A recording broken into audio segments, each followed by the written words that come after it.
ಬೈಕ್ನಲ್ಲಿ ಹೋಗ್ತಾ ಇದ್ದಂಥ ವ್ಯಕ್ತಿಯ ಮೇಲೆ ಮರದ ಕೊಂಬೆ ಬಿದ್ದು ತೀವ್ರವಾಗಿ ಗಾಯಗೊಂಡಂತಹ ವ್ಯಕ್ತಿಯ ಸ್ಥಿತಿ ಈಗ ಚಿಂತಾಜನಕವಾಗಿದೆ ಅಂತಿದ್ದಾರೆ. ಕಾರಣ 72 ಗಂಟೆಗಳು ಕಳೆದು ಹೋಗಿದೆ ಈ ಪ್ರಕರಣ ಆಗಿ. 72 ಗಂಟೆ ಆದ ನಂತರ ಈಗ ಏನು ಹೇಳುವಂಥ ಪರಿಸ್ಥಿತಿಯಲ್ಲಿ ಇಲ್ಲ ಅಂತ ವೈದ್ಯರು ಹೇಳ್ತಾ ಇದ್ದಾರೆ. ಬೆಂಗಳೂರಿನ ಜಯನಗರ ಖಾಸಗಿ ಆಸ್ಪತ್ರೆಯಲ್ಲಿ ಅಕ್ಷಯ್ಗೆ ಚಿಕಿತ್ಸೆಯನ್ನು ನೀಡಲಾಗ್ತಾ ಇರುವಂಥದ್ದು. ಇದುವರೆಗೂ ಚಿಕಿತ್ಸೆಗೆ ಗಾಯಾಳು ಅಕ್ಷಯ್ ಸ್ಪಂದಿಸಿಲ್ಲ. ಘಟನೆ ನಡೆದ ದಿನವೇ ಶಸ್ತ್ರಚಿಕಿತ್ಸೆಯನ್ನು ವೈದ್ಯರು ಮಾಡಿದ್ದಾರೆ. ಇವರಿಗೆ ಆರೋಗ್ಯದಲ್ಲಿ ಚೇತರಿಕೆ ಕಾಣಿಸಿಲ್ಲ. ಹಾಗಾಗಿ ಒಂದು ರೀತಿಯಾಗಿ ಪರಿಸ್ಥಿತಿ ಈಗ ತುಂಬಾ ಚಿಂತಾಜನಕವಾಗಿದೆ ಅಂತಿದ್ದಾರೆ. ಸಾಮಾನ್ಯವಾಗಿ ಇಂಥ ಅಪಘಾತಗಳಾದಂಥ ಸಂದರ್ಭದಲ್ಲಿ 24 ಅವರ್ಸ್ ಇಲ್ಲ 48 ಗಂಟೆ ಇಲ್ಲ 72 ಗಂಟೆಯವರೆಗೂ ಕೂಡ ವೇಟ್ ಮಾಡಕ್ಕೆ ಹೇಳ್ತಾರೆ. ಅದಾದ ನಂತರ ಏನು ಅನ್ನೋದರ ಡಿಸಿಷನ್ ತೆಗೆದುಕೊಳ್ತಾರೆ. ಈಗ ಸದ್ಯಕ್ಕೆ ಸುಮಾರು 3 ದಿನ ಆಗೋಯ್ತು ಈ ಪ್ರಕರಣದಲ್ಲಿ. BBMP ರೆಸ್ಪಾಂಡ್ ಮಾಡ್ತಾ ಇಲ್ಲ, ವಿಚಾರದಲ್ಲಿ ನಿರ್ಲಕ್ಷ್ಯವನ್ನು ವಹಿಸಿದೆ.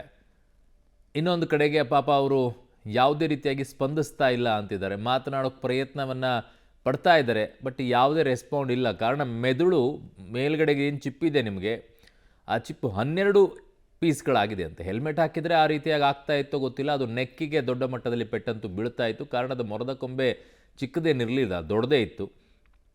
ಹೆಲ್ಮೆಟ್ ಹಾಕಿದ್ದಿದ್ರೆ ಈ 12 ಪೀಸ್ಗಳಾಗುವಂಥ ಸಮಸ್ಯೆ ಬರ್ತಿರ್ಲಿಲ್ವೇನೋ. ಹೆಲ್ಮೆಟ್ ಹಾಕದೆ ಓಡಾಡುವಂಥ ಪರಿಸ್ಥಿತಿ ನೋಡ್ಕೊಳ್ಳಿ. ನಮಗೇನಾಗುತ್ತೆ ಬಿಡು ಅನ್ನೋ ರೀತಿಯಲ್ಲಿರುತ್ತೆ ಅಲ್ವಾ.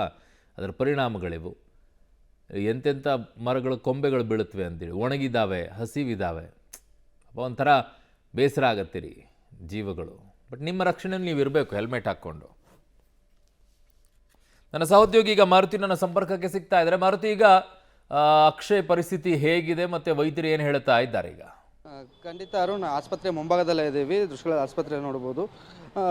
ಇನ್ನು ವೈದ್ಯರು ಈಗ ಬ್ರೀಫಿಂಗ್ ಮಾಡ್ತೀವಿ ಅಂತ ಮಾಹಿತಿ ಕೊಟ್ಟಿರುವಂಥದ್ದು. ಅಕ್ಷಯ್ ಅವರ ಪರಿಸ್ಥಿತಿ ಹೇಗಿದೆ ಅಂತ ಅವರ ಅಣ್ಣ ಮಾತಾಡ್ತಾ ಹೇಳಿದ್ದು, ಕಂಡೀಷನ್ ತುಂಬ ಕ್ರಿಟಿಕಲ್ ಇದೆ.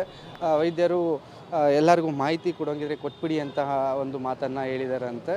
ಜೊತೆಗೆ ಯಾವುದೇ ರೀತಿಯ ಪ್ರತಿಕ್ರಿಯೆ ಕೊಡ್ತಿಲ್ಲ. ನಿನ್ನೆಯಿಂದನೂ ಚಿಕಿತ್ಸೆ ಮುಂದುವರಿಸ್ತಿದ್ದಾರೆ. ಬಂದಿದ್ದ ದಿವಸನೇ ಆಪ್ರೇಷನ್ ಮಾಡಲಾಗಿತ್ತು, ಆದರೆ ಚಿಕಿತ್ಸೆಗೆ ಸ್ಪಂದಿಸ್ತಿಲ್ಲ. ಕಂಡೀಷನ್ ತುಂಬ ಕ್ರಿಟಿಕಲ್ ಆಗಿದೆ ಅನ್ನುವಂತಹ ಮಾಹಿತಿ ಸದ್ಯಕ್ಕಿರುವಂಥದ್ದು. ವೈದ್ಯರು ಬಂದು ಏನಿದೆ ಕಂಡೀಷನ್ನು ಮತ್ತು ಅವರ ಪರಿಸ್ಥಿತಿ ಯಾವ ರೀತಿ ಇದೆ ಸ್ಪಂದಿಸ್ತಿಲ್ಲ ಅನ್ನೋದು ವೈದ್ಯರು ಅಧಿಕೃತವಾಗಿ ಮಾಹಿತಿ ನೀಡಬೇಕಾಗಿದೆ. ಇನ್ನೂ ಅವರ ಕುಟುಂಬಸ್ಥರು ನನ್ನ ಜೊತೆ ಇದ್ದಾರೆ, ಅವರ ತಾತ. ಸರ್ ಹೇಳಿ, ಅಕ್ಷಯ್ ಪರಿಸ್ಥಿತಿ ವೈದ್ಯರು ಏನು ಹೇಳಿದ್ರು?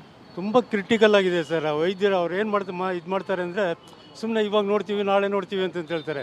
ಈ BBMP ಅಂತೂ ಏನು ಕೇರ್ ತೊಗೊತಲ್ಲ ಸರ್. ಸರಿ ಇಲ್ಲ ಸರ್ BBMP. ನೀವೇನೋ ನನಗೆ ಹೇಳಿ, BBMP ನನ್ನ ಮಟ್ಟಿಗೆ ಅವ್ರು ಸರಿ ಇಲ್ಲ ಸರ್.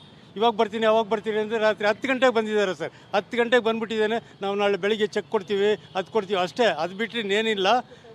ಇನ್ನೂ ಇಷ್ಟೊತ್ತಾಗಿದೆ ಬಂದಿಲ್ಲ. ಅದು ಸರಿ ಇಲ್ಲ ಸರ್. ನನ್ನ BBMP ನಮ್ಮ ತುಂಬ ಪರಿಸ್ಥಿತಿ ಸರಿ ಇಲ್ಲ ಸರ್. ಅಮ್ಮ, ನಿಮ್ಮ ಮೊಮ್ಮಗ ಹೇಗಿದೆ ಈಗ ಅಲ್ಲಿನ ಕರ್ಕೊಂಡೋದ್ರು. ನಮ್ಮ ಮೊಮ್ಮಗಳು ನಮ್ಮ ಅವರು ಯಜಮಾನ್ರು ಇಬ್ಬರು ಅಲ್ಲಿ ಕರ್ಕೊಂಡೋದ್ರು. ಇವತ್ತು ಅವ್ರಿಗೆ ಆ ಅಪೋಲೋದಲ್ಲಿ ಆಪ್ರೇಷನ್ನು, ಡಯಾಲಿಸಿಸ್ ಪೇಷಂಟ್ ಅಲ್ಲಿ ಕರ್ಕೊಂಡೋದ್ರು. ಇವಾಗ ಅಲ್ಲಿ ನೋಡೋದ ನಾವು ಇಲ್ಲಿ ನೋಡೋದ? ನಮ್ಮ ಪರಿಸ್ಥಿತಿ ಹೆಂಗಿದೆ ಹೇಳಿ? ಇವ್ರು ಏನಂದ್ರು, ಮೊನ್ನೆ ನಾವು ಅದನ್ನು ನೋಡ್ಕೊತೀವಿ ಇದ್ರೂ ನೋಡ್ಕೊತೀವಿ ಅಂತಂದ್ರು. ಇಷ್ಟೊತ್ತಾಯ್ತು ಇನ್ನೂ ಇಲ್ಲ. ನಿನ್ನೇನೋ ಬಂದು ಹೇಳ್ಬಿಟ್ಟು ಹೋದ್ರಂತೆ 10 ಗಂಟೆ ಹಂಗೇನೋ ಬಂದು. ಇವತ್ತು ಇಷ್ಟೊತ್ತಾಯ್ತು ಇನ್ನೂ ಬಂದಿಲ್ಲ. ಈಗ ಅಕ್ಷಯನ ನೋಡ್ಕೊ ಬಂದ್ರಿ, ಡಾಕ್ಟರ್ ಏನು ಹೇಳಿದ್ರಮ್ಮ? ಕಂಡೀಷನ್ ಬಂದಿಲ್ಲ. ಡಾಕ್ಟರ್ 10 ಗಂಟೆಗೆ ಬರ್ತಾರಂತೆ, 10:30ಗೆ. ಹೆಲ್ತ್ ಇಂಪ್ರೂವ್ಮೆಂಟ್ ಏನಾರು ಆಗ್ತಿದೆ? ಏನಿಲ್ಲ, ಹೆಂಗಿದೆಯೋ ಹಂಗೆ ಇದ್ದಾನೆ. ಈಗ ಡಾಕ್ಟರ್ ಬಂದು ನೋಡಿ ಅವ್ರು ಏನು ಹೇಳ್ತಾರೆ ಅದ್ರ ಮೇಲೆ ನಾವು ಇದು ಮಾಡಬೇಕು. ಎಲ್ಲ ಕುಟುಂಬಸ್ಥರನ್ನೆಲ್ಲ ಕರೀರಿ ಅಂತಲೂ ಕೂಡ ಹೇಳಿದ್ರಂತೆ. ನಿನ್ನೆ ಹೇಳಿದ್ರು, ಎಲ್ಲರೂ ಬಂದಿದ್ರು. ಎಲ್ಲ ಬಂದು ಎಲ್ಲ ನೋಡ್ಕೊಂಡು ಹೋದ್ರು. వాళ్ళు చెప్పింది ఏమంటే, ನಿಮ್ಮ ಅವ್ರು ಯಾರೇ ಬಂಧುಗಳಿದ್ದಾರೆ ಎಲ್ರಿಗೂ ಹೇಳ್ಬಿಡಿ ಅಂತ ಹೇಳಿದರು. ಅದಕ್ಕೆ ನಾವು ಹೇಳಿದ್ವಿ. ಬಂದಿದ್ರು, ನಮ್ಮ ನಂಟರು ಎಲ್ಲ ಬಂದಿದ್ರು. ಆದರೆ ನಾವು ಭಗವಂತ ಒಬ್ಬನಿದ್ದಾನಲ್ಲ ಸರ್, ಆ ಭಗವಂತನ ಮೇಲೆ ಭಾರ ಹಾಕಿದ್ದೀವಿ. ನಮ್ಮ ಮೊಮ್ಮಗ ನಮಗೆ ಮನೆಗೆ ಬಂದರೆ ಸಾಕು ಸರ್, ನಾವು ಅಷ್ಟೇ ಕೇಳ್ಕೊಳ್ಳೋದು. ಅರುಣ್, ಇದು ಕುಟುಂಬಸ್ಥರು ಹೇಳ್ತಿರುವಂಥದ್ದು. ನಿನ್ನೆ ವೈದ್ಯರು ಹೇಳಿದ್ದಾರೆ, ಕುಟುಂಬಸ್ಥರು ಹೇಳಿದ್ದಾರೆ ಅವರಿಗೆ ಮಾಹಿತಿ ನೀಡಿ, ಬಂದು ನೋಡೋರು ನೋಡ್ಕೊಳ್ಳಿ ಅಂತ. ಅಂದರೆ ಅದು ಮಾತಿನ ಅರ್ಥ ಬಹುತೇಕ ಕಷ್ಟ ಇದೆ ಕಂಡೀಷನ್ ಅನ್ನುವಂಥದ್ದು.